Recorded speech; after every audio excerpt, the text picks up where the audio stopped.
kepada Bapak Taufan Zakaria SHMH dipersilakan.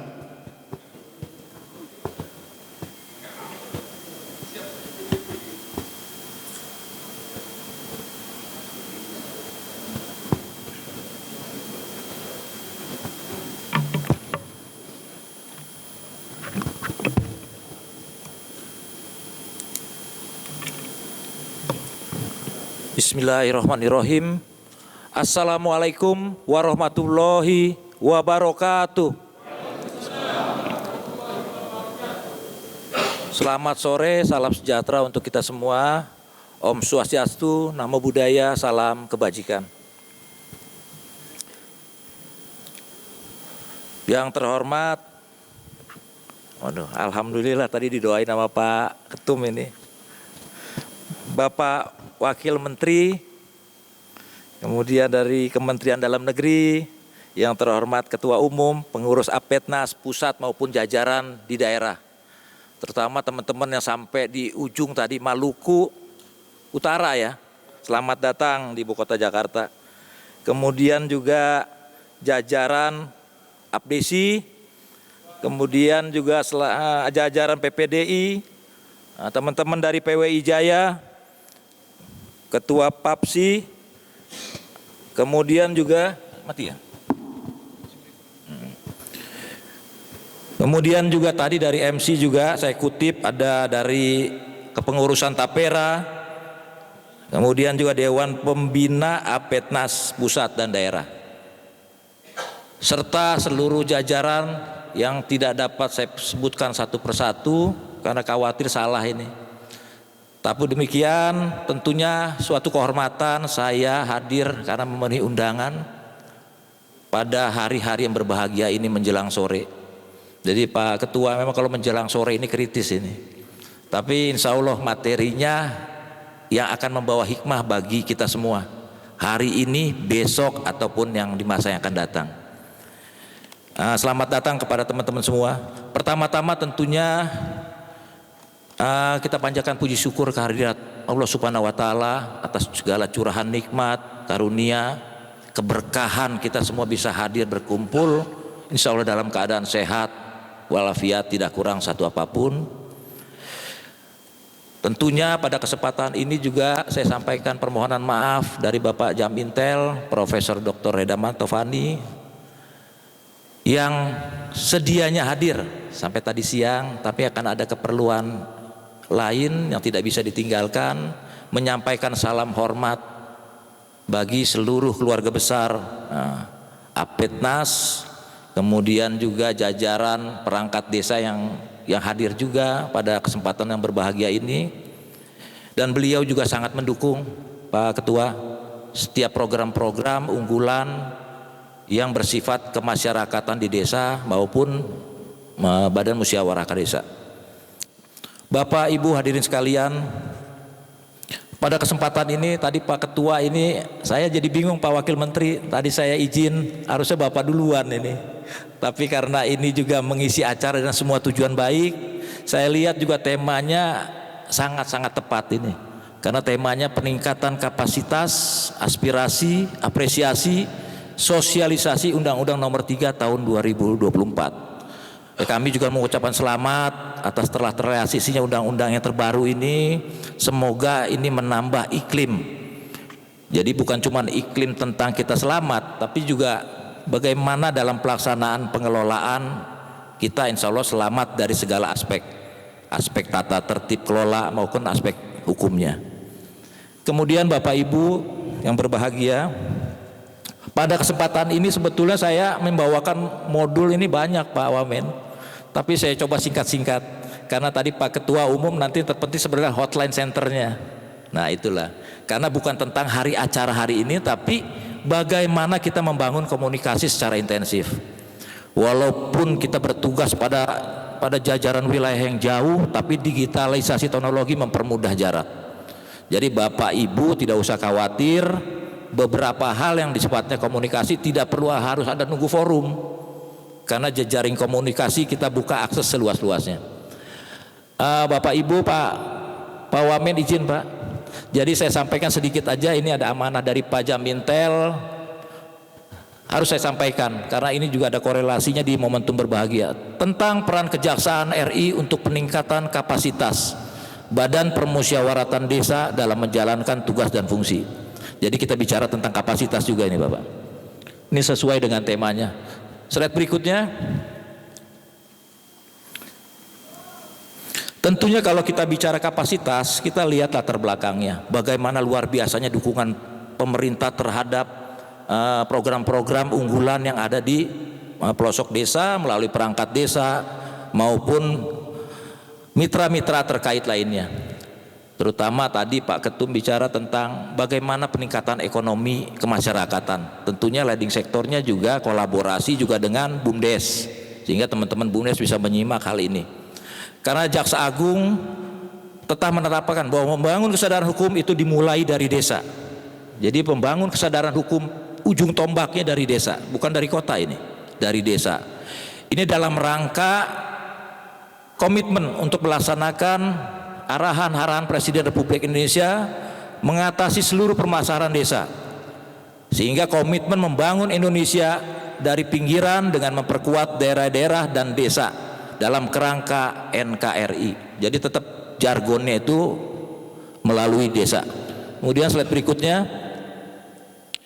Kemudian arahan Presiden ini diterjemahkan dengan kerangka kolaborasi antara beberapa kepentingan yang dituangkan dalam naskah kerjasama, sehingga dalam unsur aparat penegak hukum, kejaksaan, kepolisian, dan Kementerian Dalam Negeri, kemudian juga leading sektornya Kemendes, ini berkolaborasi karena kita memandang suksesnya program-program pembangunan desa tidak lepas dari tanggung jawab seluruh elemen, termasuk kebijakan-kebijakan dan fungsi kewenangan yang ada di kementerian, termasuk dalam hal ini mungkin dari kejaksaan. Sehingga Jaksa Agung mengeluarkan surat khusus kepada seluruh jajaran di Kejaksaan Tinggi maupun daerah melalui surat nomor 23 tahun 2023 nih Pak Ketua, ini baru sekali ini. Jaksa Agung mengingatkan kepada jajaran di daerah, sehingga teman-teman Bapak Ibu sekalian hadir dari perwakilan BPD ini bisa langsung kolaborasi. Tidak perlu ke pusat, karena ini dasarnya surat dari Jaksa Agung ke daerah. Jadi langsung berkolaborasi dengan teman-teman Kejaksaan Negeri ataupun Kejaksaan Tinggi. Kemudian slide berikutnya, kita lihat, mungkin ini Bapak lebih paham ini. Saya cuma menggarisbawahi definisi dari Badan Musyawarat Desa itu. Badan Permusyawaratan Desa itu apa? Adalah badan permusyawaratan desa atau yang disebut dengan nama ini lembaga yang melaksanakan fungsi pemerintahan. Lembaga yang melaksanakan fungsi pemerintahan. Pak. Jadi kalau kita lihat definisinya, pemerintahan ini betul-betul ujung tombak yang ada di daerah. Anggotanya merupakan wakil dari penduduk desa berdasarkan keterwakilan wilayah yang ditetapkan secara demokratis. Jadi aspek legitimasinya sangat kuat, ya. Pak ini dari Kementerian Dalam Negeri nanti lebih paham.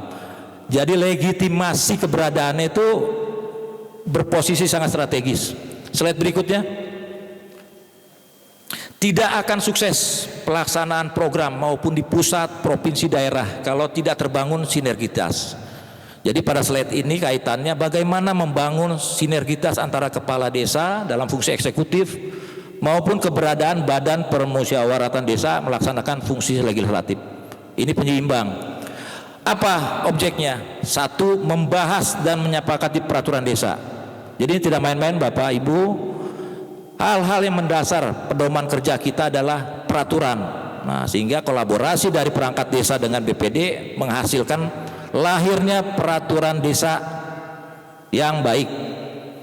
Kemudian kepala desa dan BPD bersama-sama membahas penggunaan anggaran desa atau APDES. Nah, anggaran desa ini penting. Banyak orang bilang program apapun kalau nggak ada anggarannya sama aja. Tapi ketika ada anggarannya, ya Bapak Ibu sekalian, ini betul-betul dilakukan dengan prinsip-prinsip akuntabel, efisien, efektif. Sehingga tidak ada lagi nanti perdebatan, ketidaktahuan bagaimana cara menggunakan pengelolaan dana desa. Kemudian yang ketiga, pengawasannya terkait pelaksanaan tugas kepala desa. Nah, ini jangan sampai nanti ketika ada permasalahan kepala desa, ini bukan tanggung jawab dari teman-teman BPD, Jadi kalau kita bicara perangkat itu satu kesatuan. Slide berikutnya. Apa fungsi pemusyawaratan desa? Nah, ini strategis, 3 poin tapi strategis. Membahas dan menyepakati rencana peraturan desa bersama kepala desa. Jadi kalau kita bicara peraturan, Pak, penegak hukum tidak dapat memformulasikan suatu perbuatan dikatakan melawan hukum kalau tidak ada peraturan peraturan ditetapkan. Sehingga kita menguji peraturan ditetapkan dalam desa itu dilanggar atau tidak. Jadi tidak bisa Bapak perbuatan itu kategori melanggar kalau tidak ada aturan yang mengaturnya. Jadi poin pertama ini sangat penting. Yang kedua, sifatnya amanah, menampung, menyalurkan aspirasi masyarakat. Jadi BPD itu kalau di pusat seperti ekspresi dari keterwakilan, gitu, keterwakilan suara. Sehingga aspirasi masyarakat ini menjadi amanah lahirnya, harus diperjuangkan. Kemudian yang ketiga, melakukan pengawasan kinerja kepala desa. Ini yang paling sensitif. Ya, boleh mengawasi, tapi misi utamanya menjamin harmonisasi antara kepala desa dengan BPD. Jangan sampai antara dua fungsi ini malah jadi konflik. Ini satu visi misi walaupun dua penyelenggaraan tugas eksekutif maupun legislatif. Slide berikutnya. Hak badan permusyawaratan desa. 1, mengajukan usul rancangan peraturan desa seperti saya bilang, mengajukan pertanyaan kayak hak angket. Monggo silakan dalam tataran sopan santun dan etika menyampaikan usul dan atau pendapat. Dan kemudian juga ini masalah hak memilih dan dipilih. Nah, ini bisa Bapak datang Bapak. Kemudian mendapatkan tunjangan. Nah, tadi kata Pak Ketum, ini kadang-kadang kalimat ini paling ditunggu ini. Tunjangannya berapa gitu kan. Pengabdian tapi harus juga melahirkan keseimbangan tunjangan. Inilah yang kita tunggu nih, berapa nilainya. Kemudian mendapatkan jaminan sosial di bidang kesehatan dan ketenagakerjaan. Ya, alhamdulillah ini pemerintah sudah memperhatikan ini. Kemudian mendapat tunjangan purna tugas. Nah, Bapak selesai pengabdian masih ada ini wujud perhatian pemerintah. Tunjangan purna tugas. Walaupun 1 kali di akhir masa jabatan. Slide berikutnya. Sumber pendapatan desa. Mungkin ini Bapak Ibu bisa dilihat dari di perundang-undangan. Slide berikutnya. Nah, ini paling strategis. Prioritas peruntukan anggaran desa. Ini teman-teman jangan salah di sini ya. Ketika mendapatkan amanah, kita lihat juga peraturannya dong. Ya, ini peraturannya ada di Kementerian Desa, nanti kuotanya berapa persen. Ini menjadi penting cara kita menggunakan dana desa. Karena program-program prioritas pemerintah pusat ada beberapa yang terkait dari penggunaan dana desa. Mungkin yang sekarang menjelang RPJMN berakhir 2024 tentang program penurunan stunting nasional. Dan ini program prioritas pusat juga. Jadi teman-teman BPD tolong berbicara dengan para kepala desa untuk mendiskusikan pertama peraturannya, kedua keabsahannya. Ya. Nanti mungkin bapak-bapak dari Kemendes bisa menyampaikan ini. Karena alokasinya itu ada, semua program pemerintah itu prioritas. Tujuannya apa? Yang poin A, untuk pembangunan desa. Kemudian juga pendidikan kemasyarakatan dan pemberdayaan masyarakat guna menciptakan lapangan kerja. Yang akhirnya ABCD ini tujuannya apa? Peningkatan perekonomian dan kesejahteraan masyarakat desa. Slide berikut. Ini yang paling penting ya Bapak Ibu, isu strategis tata kelola anggaran desa. Kalau bahasa umumnya apa sih sentimen negatifnya? Ini kalau kita bicara sentimen negatif sudah berbicara juga tentang kita layak dalam rangka melaksanakan tugas itu aman, nyaman, seperti saya bilang. Bukan hanya hari ini, bukan hanya besok, tapi sampai kita tadi Pak, yang hak kita menerima tunjangan itu, purna tugas, sampai selesai kita. Karena tidak ada kata selesai kalau kita menganalisa apakah itu ada penyimpangan atau tidak. Nah, inilah isu strategisnya. Nomor 1, ini banyak latar belakangnya Pak, tentang kompetensi. Lemahnya pemahaman kepala-kepala desa yang memiliki latar belakang beragam. Termasuk jaksa Pak, kami juga tidak pernah sekolah ilmu tata kelola keuangan, ilmu bendahara. Nah, ini hal-hal yang merupakan fenomena.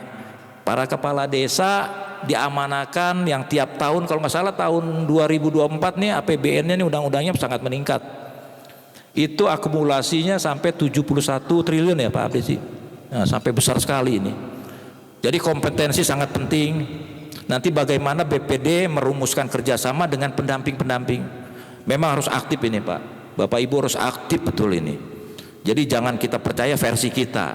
Kadangkala harus perlu juga pendamping ahli tambahan. Kemudian regulasi.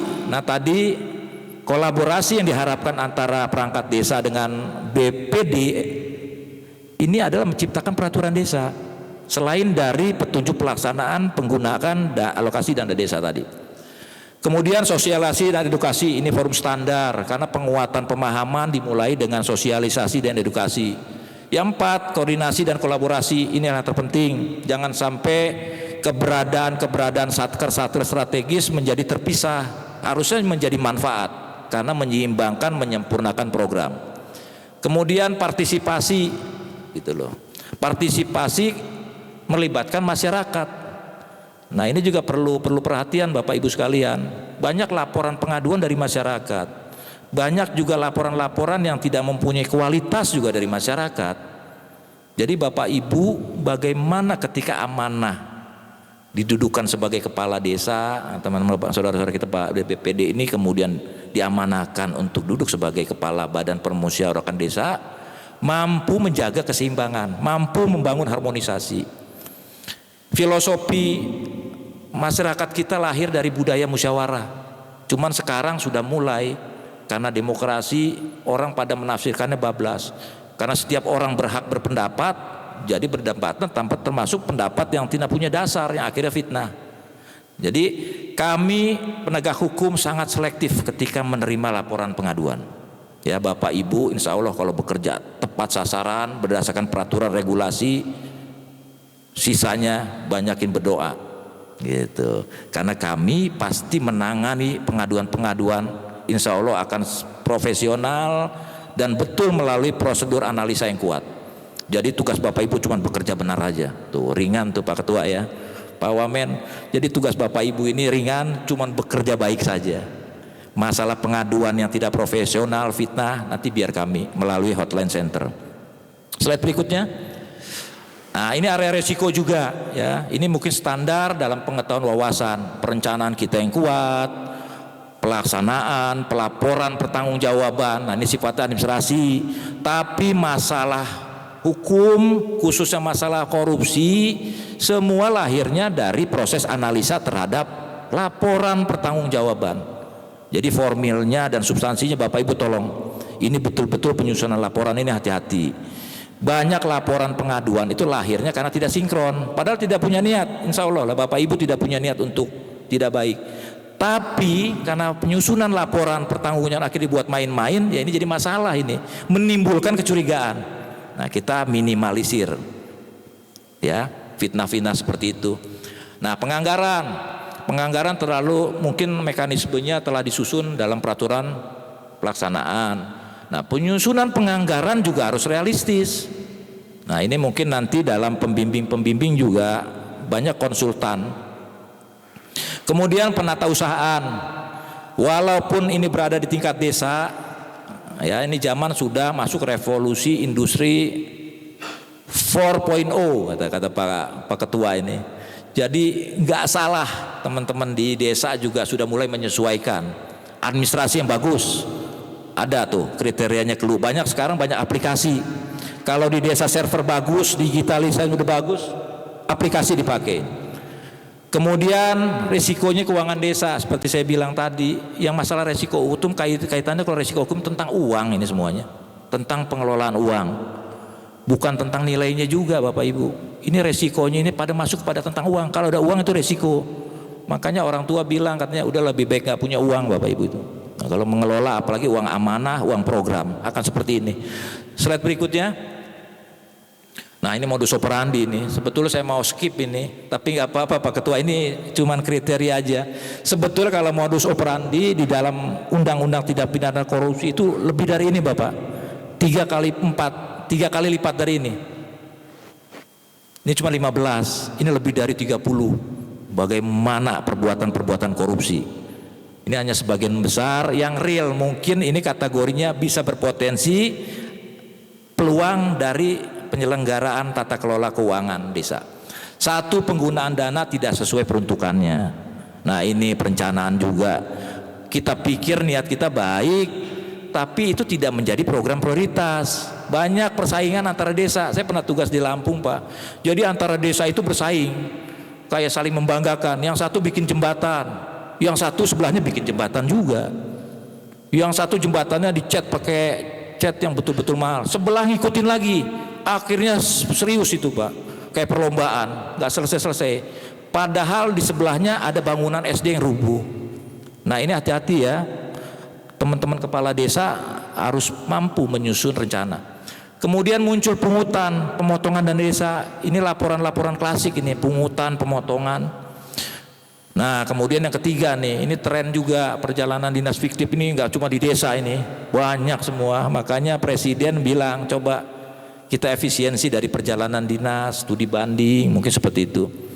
Kemudian modus penggelembungan markup, terutama ini dalam tahap pembuatan laporan, beli ATK, kecil perkaliannya tapi banyak, akhirnya jadi akumulasi banyak. Kemudian membuat kegiatan atau proyek fiktif. Tapi mungkin sekarang kalau fiktif insya Allah sudah tidak ada ini. Kalau markup mungkin masih ada, kalau fiktif kan harus jelas itu. Kemudian memungut pajak retribusi untuk kepentingan pribadi, tidak di store, dipungut tapi tidak di store. Nah, ini.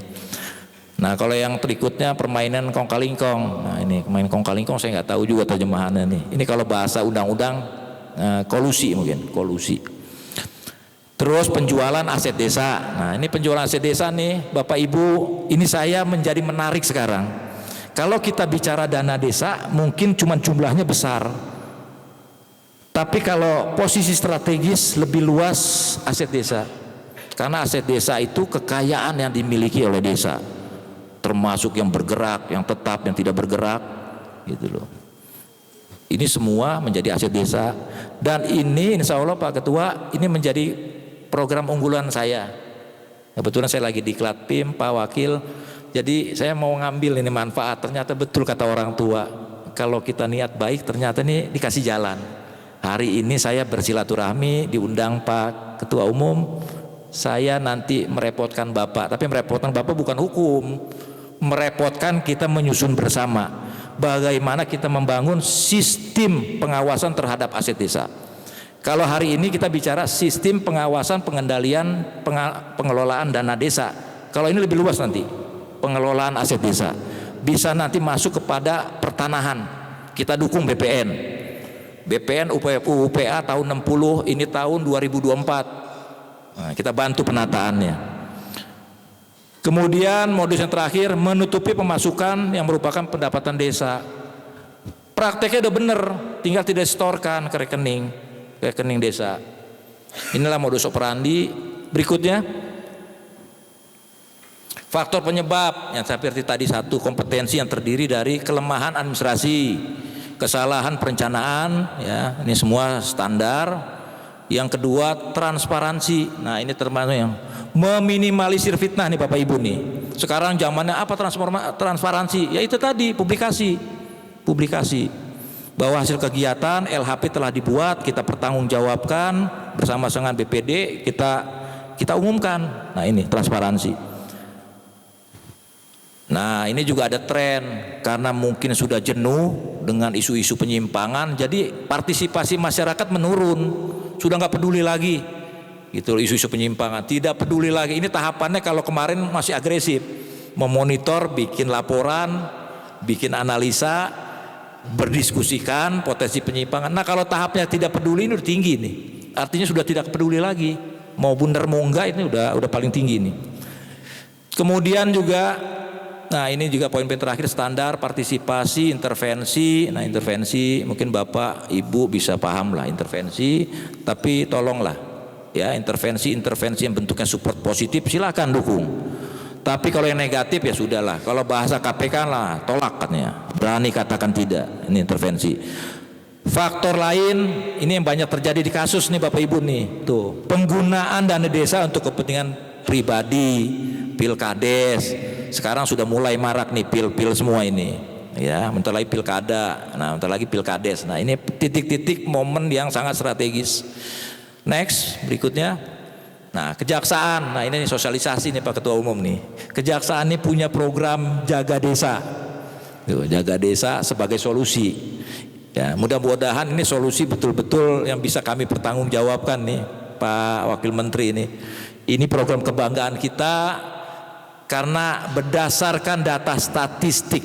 Kalau kita bilang sebelum 2023 perangkat desa yang terkena hukuman itu bisa hampir angka 350-an. Tapi 2003 akhir sampai dengan 2024 ini alhamdulillah Bapak Ibu nih, ini menurun, bukan kita turunkan ini, memang betul-betul menurun menjadi hanya 19 perkara. Ya, ini luar biasa ini. Jadi saya bicara bukan tentang motivasi, ini data-data kita ini. Bukan kita memang meminim-minimkan, tapi outcome dari proses edukasi, ya, peningkatan kapasitas, outcome-nya apa? Ternyata tren-tren penyimpangan menurun. Ini menurun betul, 10% jadinya. Lebih 10%, 15% dari sekitar 500 sampai dengan 19. Ini luar biasa Bapak Ibu. Ini bukan kerja kami, tapi ternyata peningkatan pemahaman dan integriti untuk teman-teman perangkat desa, peran BPD menjadi sangat lebat. Ini statistik di kejaksaan. Nah, peran penjaga desa ini juga kita memanfaatkan teknologi. Sekarang judulnya desa Pak Ketua, tapi ternyata desa itu udah lebih-lebih dari kelurahan. Ternyata ada warnet, terus juga pembangunan BTS, kemudian juga sarana akses pada internet udah masuk semua. Jadi Bapak Ibu judulnya desa, tapi sekarang menjadi desa modern saya lihatin. Nah, inilah alhamdulillah bahwa program Presiden Republik Indonesia ini betul-betul tepat sasaran, bahwa tujuan pembangunan begitu luas. Next. Nah, metodenya itu sama Pak. Jadi sama Bapak Ibu dengan BIMTEK ini, lihat. Tentang sosialisasi, koordinasi, kerja kolaborasi dan aplikasi berbasis IT. Next. Tujuan dan sasaran ini terpenting. Karena program ini kalau nggak ada tujuan, nggak ada manfaat, percuma ini, nggak usah lah. Makanya nanti Bapak Ibu tadi saya sudah berjanji sama Pak Ketua Umum, hotline center betul-betul dimanfaatkan. Ya, kita sangat sulit kalau mengarrange, nah, seperti apresiasi terhadap ketum udah menyelenggarakan acara silaturahmi seperti ini. Tapi ketika kita kerja di daerah, kita akan berjauhan secara fisik, tapi teknologi mendekatkan kita. Tujuannya terwujudnya pencegahan penyimpangan dana desa melalui program pengawalan, pendampingan dan pengawasan.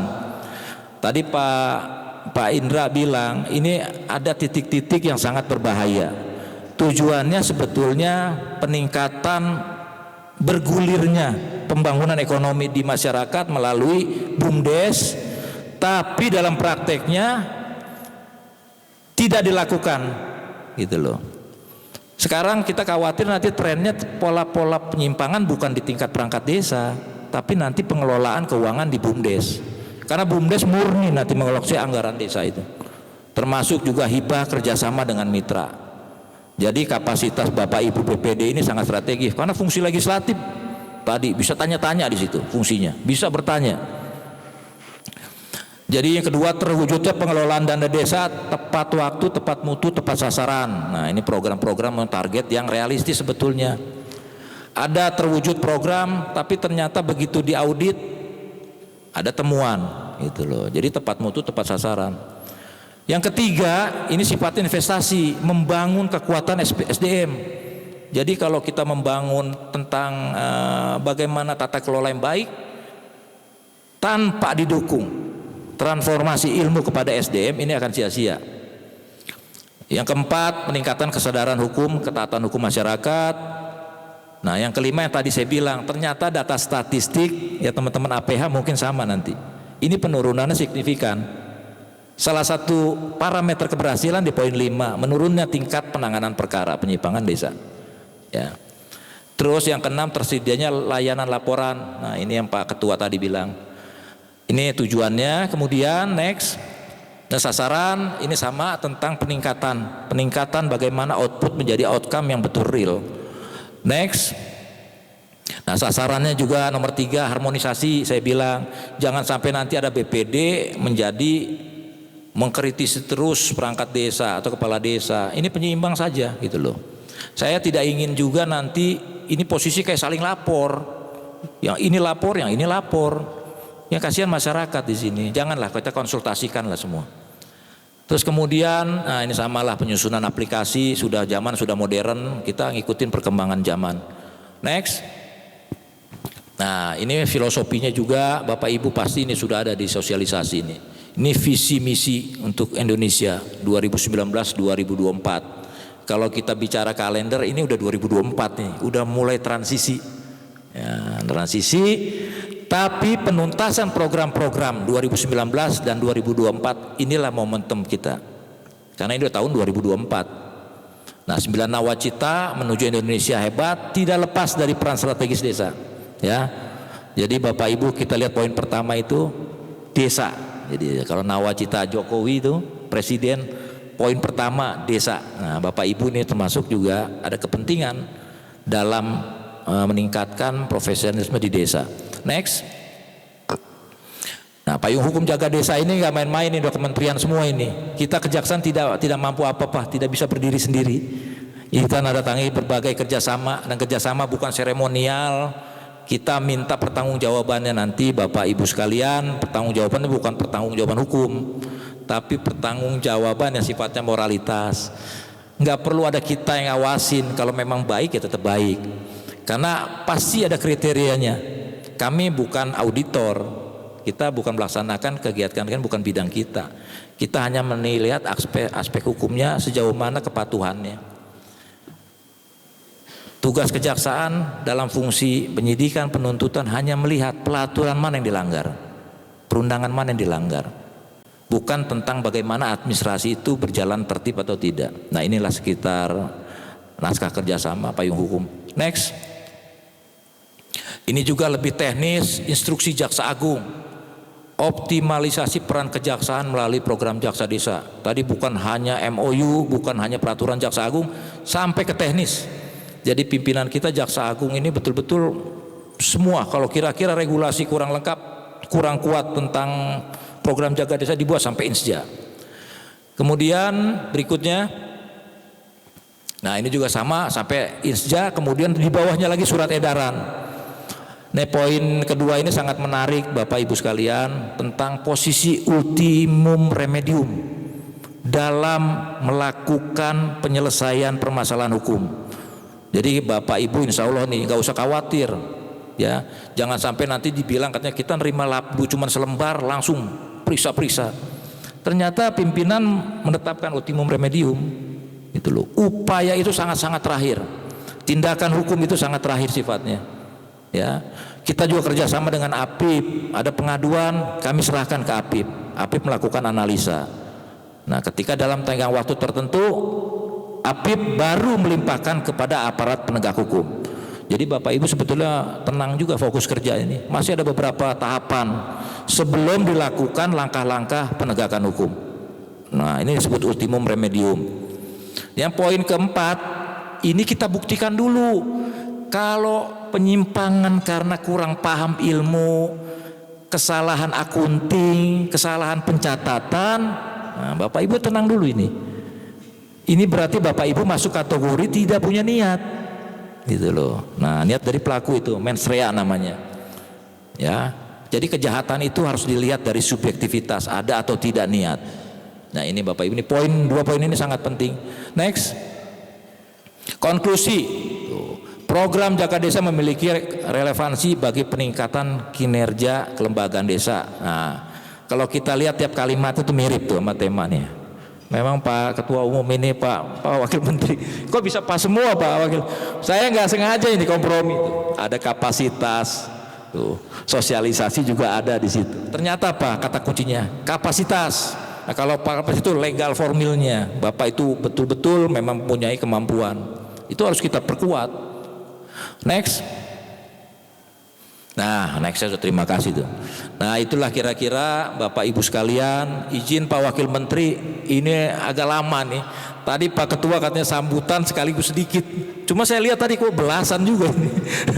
Mungkin itu kira-kira yang dapat saya sampaikan. Sekali lagi saya sangat terima kasih untuk dapat diundang pada acara yang berbahagia ini.